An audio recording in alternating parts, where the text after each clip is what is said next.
Hello students! My name is Debojit Shah and welcome to my YouTube channel Laws of Physics।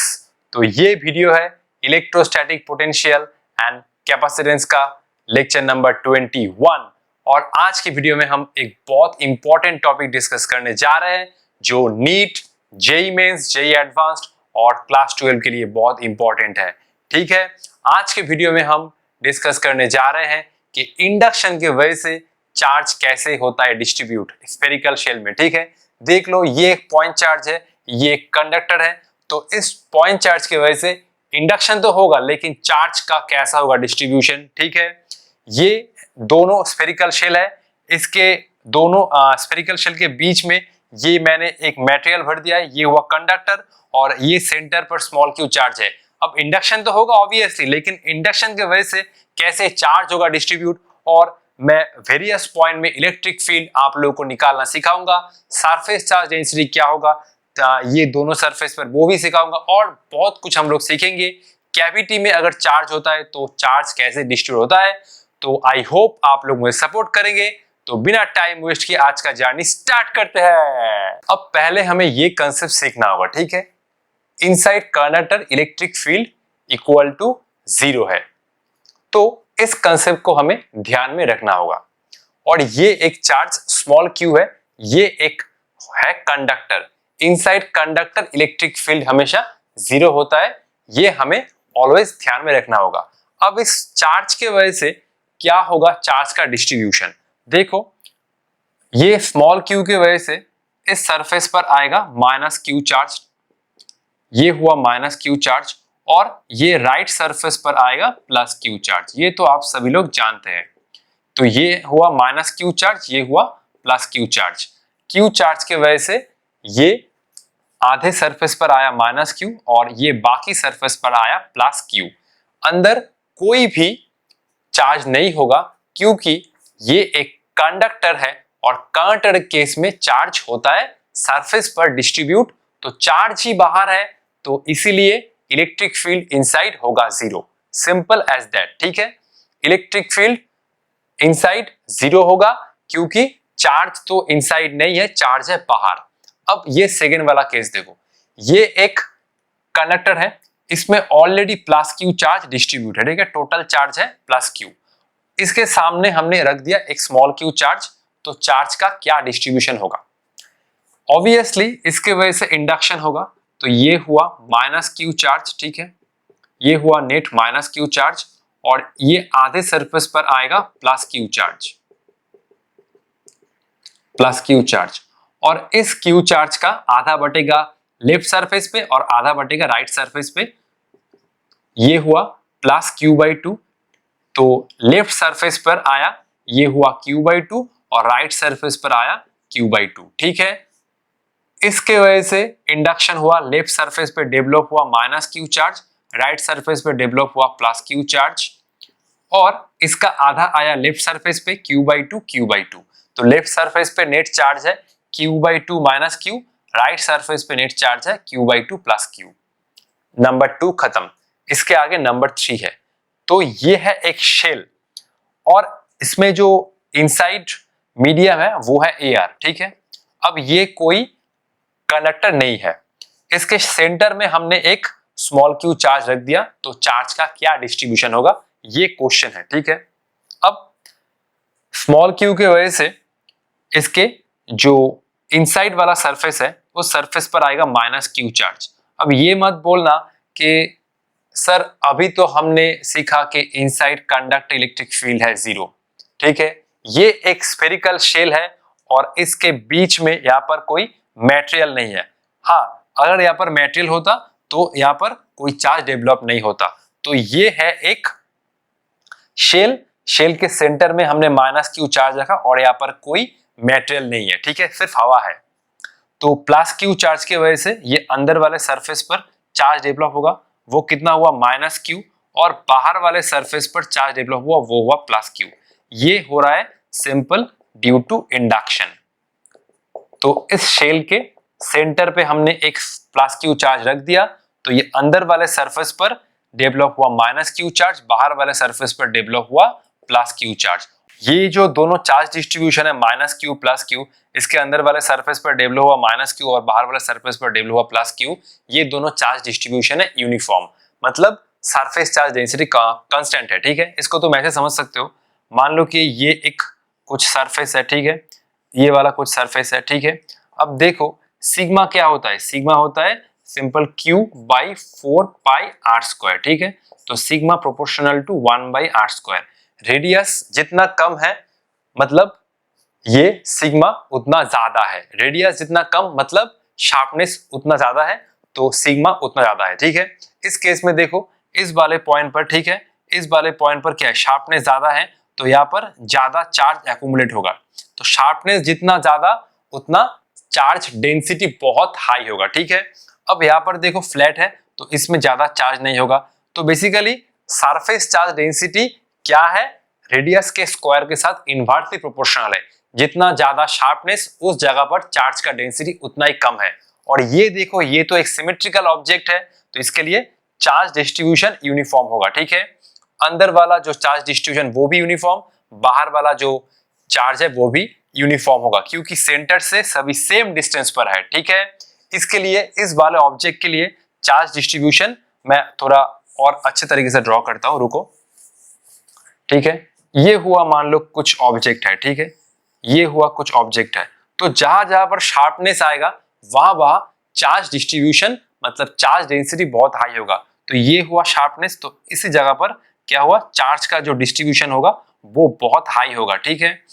Charge distribution ज्यादा होगा कहां पर, जहां पर रेडियस बहुत कम है, sigma proportional to 1 by r square.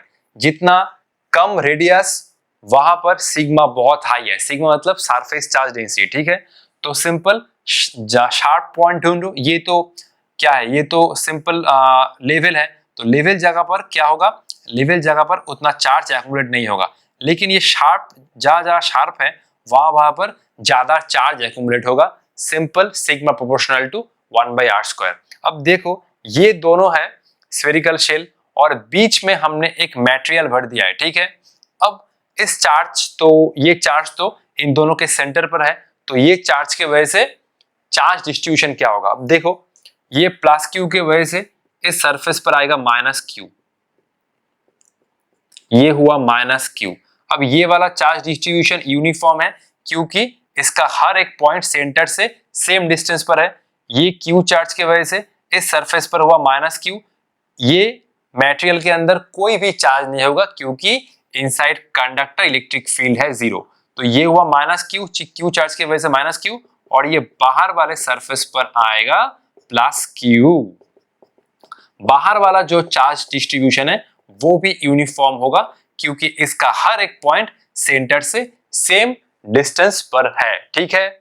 तो पहले इसको कॉपी कर लो, नेक्स्ट हम लोग और कुछ प्रॉब्लम डिस्कस करेंगे। चलो,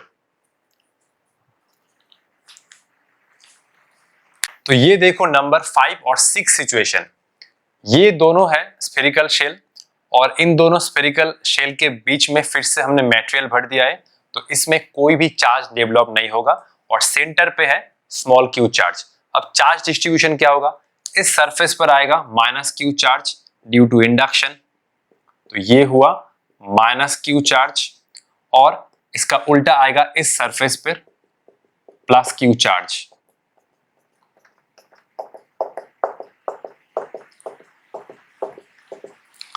प्लस क्यू चार्ज। अब इसमें हमने ऑलरेडी बाहर से प्लस क्यू चार्ज को रखा था, ठीक है।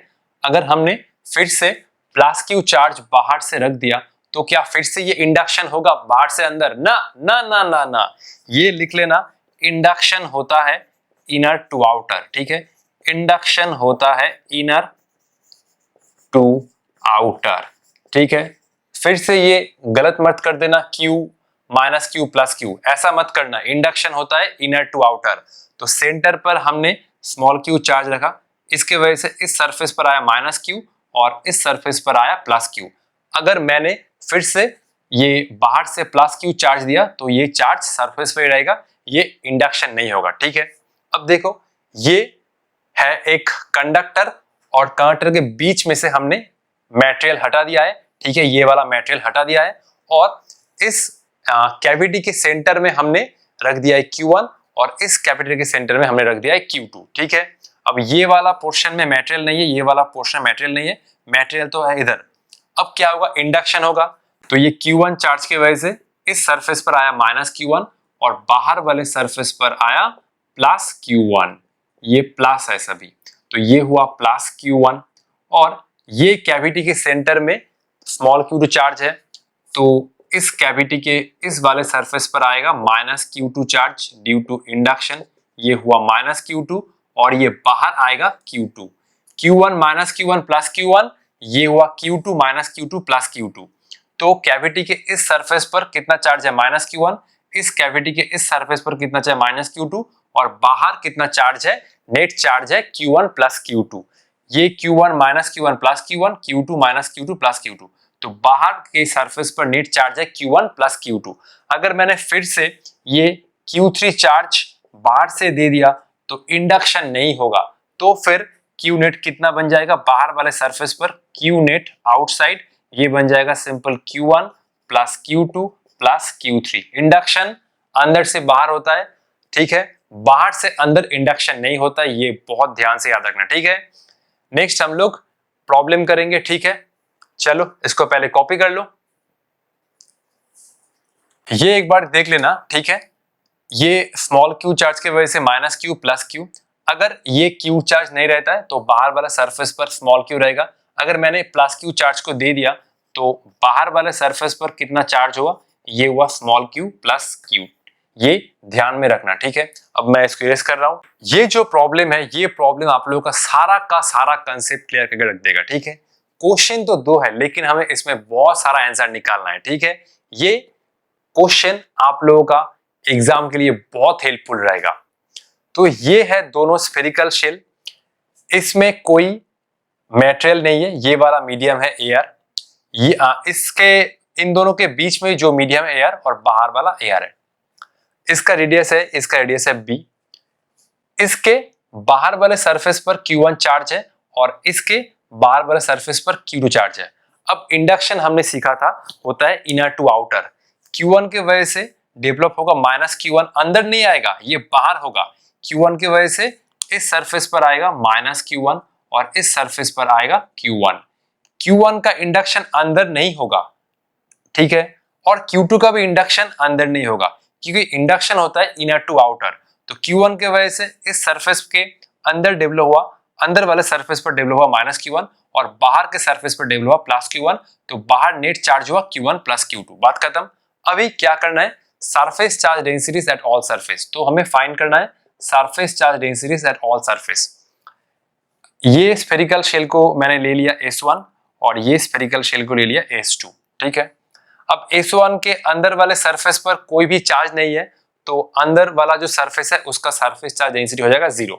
तो ये हुआ सिग्मा और ये किसका हुआ, ये हुआ S1 और ये हुआ इनर। तो S1 ये जो स्फेरिकल शेल है, अंदर कोई चार्ज नहीं है, तो सिग्मा क्या हो जाएगा 0। अब ये सिग्मा S1 आउटर, ठीक है,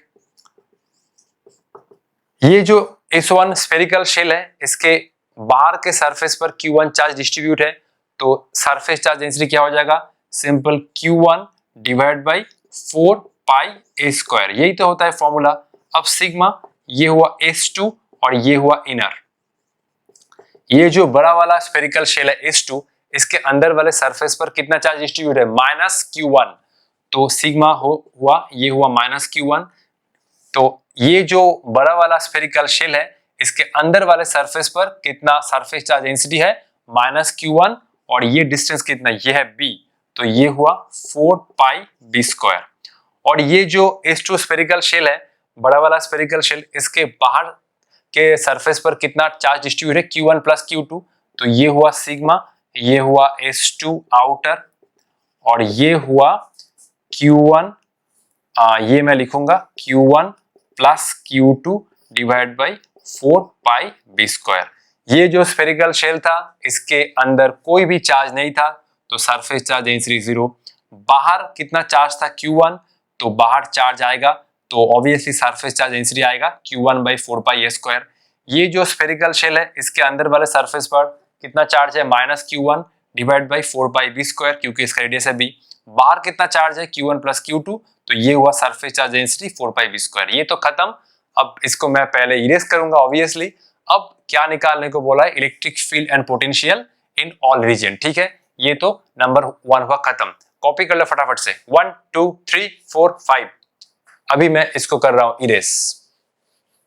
अब इलेक्ट्रिक फील्ड और पोटेंशियल हम लोग तीनों रीजन में निकाल लेंगे। एक रीजन हुआ ये, एक रीजन हुआ ये और एक रीजन हुआ ये। तो टोटल हमें 6 के 6 आंसर निकालना है। इलेक्ट्रिक फील्ड हुआ 3 रीजन में और पोटेंशियल हुआ 3 रीजन में। सारा का सारा कंसेप्ट आप लोगों का क्लियर हो जाएगा। तो मैं पहले इलेक्ट्रिक फील्ड निकालूंगा कोई एक पॉइंट पर जब है r less than a। r less than a ये हुआ हमारा, देखो एक काम करो, रुको, ये हुआ हमारा स्फेरिकल शेल। तो ये था a ना, एक मिनट रुक जाओ, तो ये हुआ a। ठीक है, इलेक्ट्रिक फील्ड निकालने के लिए हमें कौन सा अप्रोच चाहिए, सिंपल गॉस थ्योरम।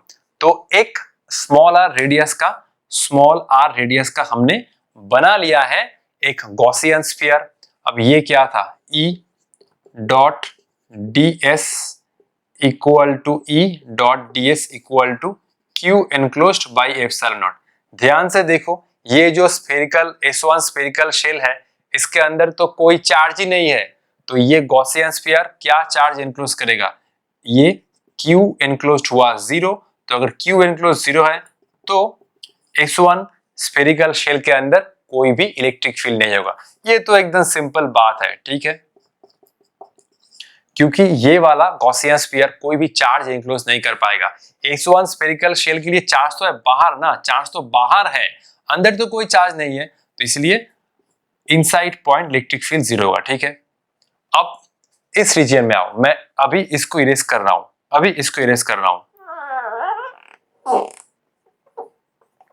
अब हम लोग निकालेंगे इस पॉइंट पर potential A less than R। Electric field निकालेंगे, उसके बाद potential A less than R less than B। मान लो कि ये एक पॉइंट है, तो ये पॉइंट हुआ। अब ये डिस्टेंस है स्मॉल r, ये डिस्टेंस है स्मॉल r। क्लियर, अब ये डिस्टेंस है स्मॉल r। अब देखो, ये जो r रेडियस का गॉसियन स्फीयर है, ये कितना चार्ज एनक्लोज किया, ये Q एनक्लोज कितना चार्ज एनक्लोज किया, ये एनक्लोज किया Q1। ध्यान से देखो, ये वाला जो गॉसियन स्फीयर है, ये सिंपल S1 स्फेरिकल शेल का जो बाहर वाला चार्ज था Q1, इसको एनक्लोज किया। तो इलेक्ट्रिक फील्ड क्या हो जाएगा, E into 4πr²। Q enclose कितना है, Q1 divide by epsilon not. तो इलेक्ट्रिक फील्ड हो जाएगा 1/4πε0 into Q1 divide by r²। तो इस रीजन में इलेक्ट्रिक फील्ड का मैग्नीट्यूड है ये। इलेक्ट्रिक फील्ड का नॉर्मल डायरेक्शन तो होगा आउटवर्ड। ठीक है, फिर मैं इस रीजन में निकालूंगा, तो मैं फिर से ये इरेज कर रहा हूं।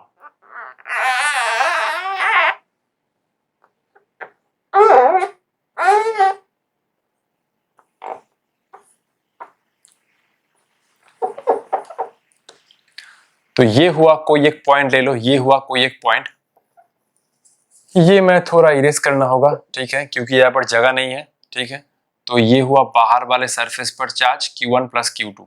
अब मैं इधर एक पॉइंट लूंगा, इधर एक पॉइंट। तो इस पॉइंट से फिर से एक गॉसियन स्फीयर बनाओ। ठीक है, तो ये हुआ एक गॉसियन स्फीयर, ये हुआ एक गॉसियन स्फीयर जो इस पैनल के ऊपर चला गया। ये हुआ रेडियस r। अब देखो, ये रीजन हुआ r, ये रीजन हुआ b से बाहर ना, ये हुआ b से भी बाहर, तो ये हुआ r ग्रेटर देन b। अब देखो Q एनक्लोज्ड कितना है, Q एनक्लोज्ड है Q1 plus Q2 minus Q1 plus Q1। ये हुआ Q1 plus Q2 minus Q1 और ये हुआ प्लस Q1 ना। Q1 plus Q2, S2 shell के बाहर वाले सरफेस पर चार्ज कितना है, Q1 प्लस Q2। अंदर वाले सरफेस पर ये हुआ माइनस Q1। S1 शेल के बाहर चार्ज है कितना है, Q1। तो सबको ऐड करो, Q1 प्लस Q2, क्योंकि गॉस थ्योरम में हमें यही चेक करना पड़ता है कि जो क्लोज्ड सरफेस है वो कितना चार्ज एनक्लोज किया। तो अभी ये है गॉसियन सरफेस, नेट चार्ज कितना है, Q1 plus Q2 minus Q1 plus Q1। तो ये गया, तो ये सिंपल हुआ Q1 प्लस Q2।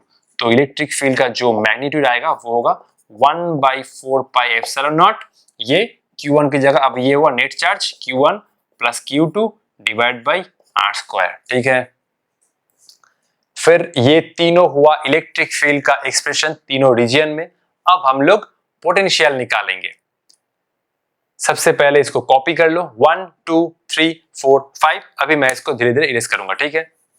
तो पहले पोटेंशियल निकालो इस पॉइंट पर, लेकिन पोटेंशियल निकालने से पहले मैं एक फॉर्मूला आप लोगों के साथ डिस्कस कर लेता हूं।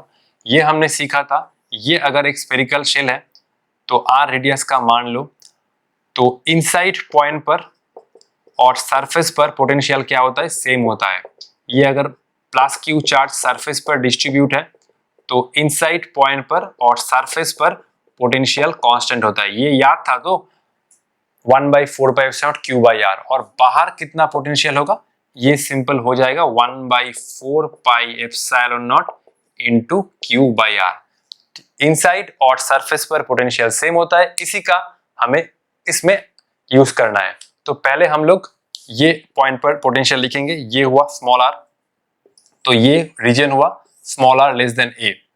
तो ये पॉइंट पर पोटेंशियल क्या होगा, ये चार्ज के लिए ये बना एक इंटरनल पॉइंट, क्लियर। ये चार्ज के लिए ये बना एक इंटरनल पॉइंट, तो मैं 1/4 को के लिखूंगा। अब इंटरनल पॉइंट और सरफेस पर पोटेंशियल कांस्टेंट होता है, तो ये हुआ सिंपल के Q1 बाई ए। नेक्स्ट, ये वाला स्फेरिकल शेल में अंदर वाला सरफेस में चार्ज है -Q1 और बाहर है Q1 प्लस Q2। ये चार्ज के लिए, ठीक है, ये चार्ज के लिए ये बना इंटरनल पॉइंट, तो इंटरनल पॉइंट और सरफेस पर पोटेंशियल सेम बनता है, तो ये हुआ -KQ1 बाई बी। सेम होगा इसी के वजह से भी ये चार्ज के लिए ये बना एक इंटरनल पॉइंट, तो ये हुआ K और ये हुआ Q1 plus Q2 by B. Calculation कर लेता हूं, KQ1 by A minus KQ1 by B, ये हुआ KQ1 बाई बी और ये हुआ KQ2 बाई बी। ये कैंसिल, तो ये हुआ KQ1 बाई ए और ये हुआ KQ2 बाई बी। ये चार्ज के लिए ये बना इंटरनल पॉइंट और सरफेस पर पोटेंशियल सेम होता है, इसलिए KQ1 बाई ए। ये चार्ज के लिए ये बना इंटरनल पॉइंट, तो इसके वजह से क्या पोटेंशियल आएगा, इसके सरफेस के ऊपर जो पोटेंशियल आएगा वो सेम होगा, तो -KQ1 बाई बी। ये चार्ज भी इसके सरफेस के ऊपर डिस्ट्रीब्यूट है, तो ये चार्ज के लिए ये बना इंटरनल पॉइंट और सरफेस पर पोटेंशियल सेम होता है, तो इसके वजह से आएगा KQ1 plus Q2 by B. ये एक बार चेक कर लेते हो, -KQ1 by B plus KQ1 by B plus KQ2 by B, ये दो टर्म कैंसिल, तो ये आया इस पॉइंट पर पोटेंशियल का एक्सप्रेशन। अभी मैं इसको इरेज करूंगा, फिर उसके बाद मैं ये वाला पॉइंट लूंगा। फटाफट लिख लो 1 2 3 4 5। अभी मैं इसको कर रहा हूं इरेज। तो स्फेरिकल शेल के सरफेस और इंटरनल पॉइंट पर पोटेंशियल सेम होता है। अब मैं ये पॉइंट लूंगा जो है स्मॉल आर, फिर A less than R less than B है। इस स्फेरिकल शेल के बाहर है और ये वाला स्फेरिकल शेल के अंदर है ये पॉइंट। अब देखो, ये मैं V2 लिखूंगा। ये चार्ज के लिए ये बना एक्सटर्नल पॉइंट, तो क्या होगा इस पॉइंट पर पोटेंशियल, ये हुआ KQ1 डिवाइड बाई आर। लेकिन इन दोनों चार्ज के लिए ये बना एक इंटरनल पॉइंट, ये चार्ज और ये चार्ज इसके सरफेस के ऊपर डिस्ट्रीब्यूट है, तो ये दोनों चार्ज के वजह से सरफेस पर जो होगा पोटेंशियल वही होगा कोई एक इंटरनल पॉइंट पर पोटेंशियल, ठीक है। तो ये चार्ज के लिए ये वाला इंटरनल पॉइंट, ये हुआ -KQ1 बाई बी, और ये चार्ज के लिए ये वाला इंटरनल पॉइंट, ये चार्ज के लिए ये वाला इंटरनल पॉइंट, ये हुआ KQ1 plus Q2 divide by B. फिर से देखो, ये दोनों टर्म कैंसिल होगा, KQ1 by B minus KQ1 by B, तो ये आया net potential KQ1 by r और ये हुआ KQ2 by are, KQ1 by r, और ये दो term cancel KQ1 by B, तो ये बचा एक KQ1 बाई आर और एक ये बचा KQ2 बाई बी। नेक्स्ट हम लोग इसके बाहर वाला पॉइंट लेंगे, तो मैं इसको कर रहा हूं इरेज, ठीक है। 1 2 3, इसके बाहर वाला कोई एक पॉइंट ले लो, ये हुआ स्मॉल आर, ये पॉइंट। अब देखो, ये रीजन हुआ small r greater than B, small r greater than B. ये पॉइंट दोनों स्फेरिकल शेल के लिए क्या है, एक्सटर्नल पॉइंट। तो ये चार्ज के लिए यहाँ पर कितना पोटेंशियल होगा, ये हुआ V3, ये हुआ K Q1 डिवाइड बाई ये हुआ स्मॉल r, ये हुआ स्मॉल r। ये चार्ज के लिए ये हुआ एक्सटर्नल पॉइंट, और ये दोनों चार्ज के लिए भी ये बना एक्सटर्नल पॉइंट, तो ये हुआ minus K Q1 by R। ये चार्ज के लिए ये पॉइंट पर potential minus K Q1 by R, और ये दोनों चार्ज के लिए मतलब सिंगल चार्ज है सॉरी, ये चार्ज के लिए ये बना एक्सटर्नल पॉइंट, तो ये हुआ K Q1 plus Q2 divide by R, ये हुआ K Q1 by R minus K Q1 by R, K Q1 by R plus K Q2 by R। ये दोनों टर्म कैंसिल, ये हुआ K Q1 by R plus K Q2 by R। ये just याद रखना कि स्फेरिकल शेल के अंदर और सरफेस पर पोटेंशियल सेम होता है। ये वाला पॉइंट इन दोनों के लिए बना एक्सटर्नल पॉइंट, तो K Q1 बाई R इस चार्ज के लिए minus K Q1 by R plus K Q1 Q2 by R, ये दोनों term cancel, K Q1 by R plus K Q2 by R। ठीक है, तो यही अप्रोच है इस वाले प्रॉब्लम को डील करना। नेक्स्ट हम लोग और एक प्रॉब्लम सॉल्व करेंगे, क्योंकि जब तक आप लोग थक ना जाए मैं तब तक आप लोगों के साथ प्रॉब्लम डिस्कस करता रहूंगा। चलो सबसे पहले इसको कॉपी कर लो।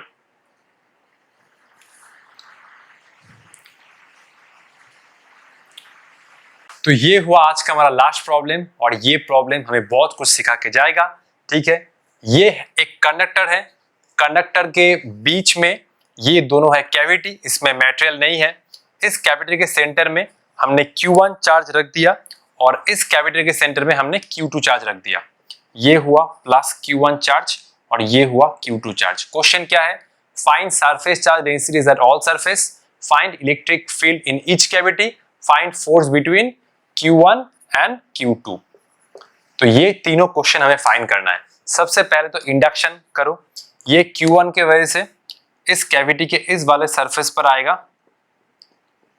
Minus Q1 charge, minus Q1, ये हुआ minus Q1 minus Q1 minus Q1, और ये बाहर हुआ प्लस Q1,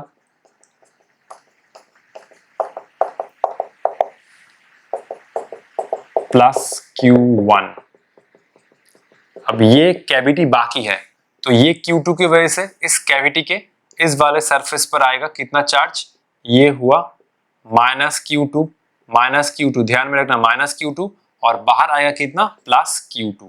तो ये बाहर के सरफेस पर नेट कितना चार्ज है, Q1 प्लस Q2। Q1 से ये आया माइनस Q1, ये है माइनस Q1, ध्यान में रखना प्लस Q1, और Q2 से ये आया माइनस Q2, और बाहर चार्ज आया प्लस Q2। तो surface charge densities at all surface, ये मैंने नाम दिया कैविटी S1, और ये हुआ S2, और ये हुआ S3। तो सिग्मा S1 ये हुआ कैविटी, सरफेस चार्ज कितना होगा, अच्छा ये तो रेडियस मान लो A है और इसका रेडियस है B, तो इस कैविटी के इस वाले सरफेस पर क्या होगा सरफेस चार्ज डेंसिटी, ये हो जाएगा S1 के लिए लिख रहा हूं, S1 के लिए हो जाएगा sigma equal to minus Q1 divide by 4 pi A square. S2 के लिए ये बनेगा सिग्मा इक्वल टू इस कैविटी के ये वाला सरफेस पर minus Q2 by 4 pi B square. ठीक है, minus Q2 divide by 4 pi B square. इसको थोड़ा नीचे लिखता हूं, रुको यहाँ पर लिखता हूं। तो ये S2 के लिए बनेगा, ये कैविटी के इस सरफेस पर कितना चार्ज है माइनस Q2 इंडक्शन, तो sigma equal to minus Q2 divide by 4 pi B square. अब ये मत बोलना सर सिग्मा सिग्मा सेम लिख दिया, अरे ये सिग्मा 1 सिग्मा 2 कर दो, ये तो इतना तो कॉमन सेंस होगा ही। बाहर वाला सरफेस का मैंने नाम दिया है S3, तो बाहर के सरफेस पर कितना सरफेस चार्ज डेंसिटी होगा Q1 प्लस Q2, इसका रेडियस ले लो तुम R, इसका जो सेंटर है वो है ये, और इसका तुम रेडियस ले लो R। तो बाहर वाले सरफेस पर क्या होगा surface charge density Q1 plus Q2, ये हुआ 4 पाई, ये हुआ R स्क्वायर। अब नेक्स्ट क्वेश्चन है find electric field in each cavity, find electric field in each cavity. उससे पहले हम लोग ये वाला क्वेश्चन कर लेते हैं, find force between Q1 and Q2। अब देखो ये आंसर होगा 0, क्योंकि इलेक्ट्रिक फील्ड इस कैविटी को पार करके इसमें पेनिट्रेट नहीं कर सकता क्योंकि इनसाइड कंडक्टर इलेक्ट्रिक फील्ड है 0। तो इसके साथ Q1 के साथ Q2 का कोई भी फंक्शन नहीं है, मतलब कोई रिलेशन नहीं है। Q1 का कुछ रिलेशन नहीं है Q2 के साथ क्योंकि इलेक्ट्रिक फील्ड इसमें नहीं आ सकता। Obviously inside conductor electric field 0 होता है। तो force between Q1 and Q2, ये हुआ force between Q1 and Q2। एक कैविटी के साथ दूसरा का कोई रिलेशन नहीं है क्योंकि इलेक्ट्रिक फील्ड इसमें पेनिट्रेट नहीं कर सकता। इलेक्ट्रिक फील्ड ऐसा नहीं कि इसको पार करके इसके अंदर चला जाए, ठीक है, ऐसा नहीं होगा। तो force between Q1 and Q2 होगा 0। नेक्स्ट हमें ये निकालना है find electric field in each cavity. इसके लिए हम लोग क्या करेंगे, इसके लिए हमें एक गॉसियन स्फीयर ड्रॉ करना होगा। इसके लिए हम लोग ये गॉसियन स्फीयर चूज कर रहे हैं, ठीक है। ये हुआ गॉसियन स्फीयर, ये हुआ गॉसियन स्फीयर। इसको मैं ना बाहर ड्रॉ कर रहा हूं, रुको, इधर बहुत झमेला हो जाएगा। तो इस कैविटी को मैं बाहर ड्रॉ कर रहा हूं, तो इस कैविटी को मैं बाहर ड्रॉ कर रहा हूं थोड़ा जूम करके। ये हुआ Q1 के वजह से इस कैविटी के इस सरफेस पर कितना चार्ज आया था, ये आया था -Q1। इसको मैं बाहर लिख रहा हूं, -Q1 चार्ज। अब इस कैविटी के अंदर मुझे इलेक्ट्रिक फील्ड निकालना, ये तो क्वेश्चन था। तो सिंपल मैं क्या करूंगा, एक गॉसियन सरफेस ड्रॉ करूंगा, ठीक है। ये हुआ एक गॉसियन सरफेस। अब इसका डिस्टेंस है r, ये वाला डिस्टेंस था a। अब देखो ये वाला गॉसियन सरफेस कितना चार्ज एनक्लोज कर रहा है, सिंपल Q1, -Q1 मत बोल देना, -Q ये सरफेस पर है, सेंटर से हमने r डिस्टेंस गया। तो ये इस कैविटी के अंदर इलेक्ट्रिक फील्ड क्या होगा, ये होगा E = 1/4πε0। चार्ज एनक्लोज कितना है, सिंपल Q1 डिवाइड बाय ये हुआ r²। तो ये हुआ इनसाइड S1 कैविटी, ये हुआ इलेक्ट्रिक फील्ड। ये मैं लिख देता हूं फॉर S1। इस कैविटी के अंदर जो इलेक्ट्रिक फील्ड होगा वो होगा ये 1/4πε0 Q1/r²। नेक्स्ट हम लोग ये कैविटी को थोड़ा जूम कर रहे हैं, ये लिख लो, मुझे इरेज करना है। 1 2 3 4 5, 1 2 3 4 5। तो मैं क्या करूंगा, फिर से इस कैविटी को ड्रॉ कर रहा हूं। जस्ट मैं कुछ नहीं करूंगा, ये मैं Q2 लिखूंगा और ये चेंज करूंगा B2 और ये चेंज करूंगा Q2 -Q2। ये हुआ Q2, ये हुआ Q2। इसके अंदर वाले सरफेस पर कितना चार्ज डेवलप हुआ, -Q2। ये हुआ -Q2 और इसका जो रेडियस है B, और ये हुआ गॉसियन स्फीयर R। तो इस कैविटी के अंदर कितना इलेक्ट्रिक फील्ड होगा, सिंपल ये नोट करो कि ये वाला गॉसियन स्फीयर कितना चार्ज एनक्लोज किया, सिंपल Q2। तो 1/4πε0 Q2/r², और ये हो जाएगा इस कैविटी के अंदर इलेक्ट्रिक फील्ड। अब ये मत बोल देना -Q2 सरफेस पर है, सिर्फ चेक करो ये वाला गॉसियन स्फीयर कितना चार्ज एनक्लोज किया। तो यहां तक हम लोग एंड करते हैं, मिलते हैं नेक्स्ट वीडियो में। नेक्स्ट वीडियो में हम लोग इंडक्शन के ऊपर कुछ ताबड़तोड़ प्रॉब्लम डिस्कस करेंगे जो आप लोगों के लिए बहुत हेल्पफुल रहेगा। तब तक पढ़ाई करते रहो, और ये पेन में पॉकेट में ले जा रहा हूं। All the best.